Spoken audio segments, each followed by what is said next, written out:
ప్రకాశం జిల్లా రాచర్లలోని ఎంపీడీఓ కార్యాలయంలో బంగారు బాల్యం ప్రకాశం జిల్లా నోడల్ ఆఫీసర్ వారణాసి గిరిధర శర్మ ఆధ్వర్యంలో మండలంలోని సచివాలయ మహిళా పోలీసులకు, అంగన్వాడీ టీచర్లకు, పంచాయతీ సెక్రటరీలకు, వివిధ పాఠశాలల ప్రధానోపాధ్యాయులకు అవగాహన కార్యక్రమం నిర్వహించారు. ముందుగా బంగారు బాల్యం కార్యక్రమంపై జిల్లా కలెక్టర్ కార్యాలయం నుంచి వచ్చిన ఐటీ వింగ్ అధికారి నాగార్జున, సిద్దిక్ పాషాలు పవర్ పాయింట్ ప్రజెంటేషన్ ద్వారా అవగాహన కల్పించారు.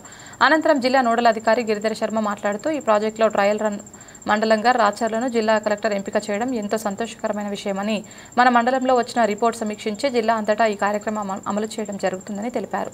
కావున ప్రతి మహిళా పోలీస్ తమకు కేటాయించిన సచివాలయాల వారీగా వనరబుల్ చిల్డ్రన్ అనగా అనాథలు, తల్లి లేక తండ్రిని కోల్పోయిన పిల్లలు, చైల్డ్ లేబర్, హెచ్ఐవి బాధిత పిల్లలు, సిడబ్ల్యూఎస్ఎన్ చిల్డ్రన్ మొదలగు వారిని గుర్తించడం, వారి కుటుంబం యొక్క స్టేటస్, ప్రభుత్వ పథకాలు అందుతున్న తీరు గుర్తించి వారి వివరాలను యాప్ నందు అతి జాగ్రత్తగా పూరించాలని కోరారు. ఈ సర్వే అంతటిని ఈ నెల చివరిగా పూర్తి చేసి డాక్యుమెంటేషన్ చేసి ఆఫీస్ నందు సమర్పించాలని కోరారు.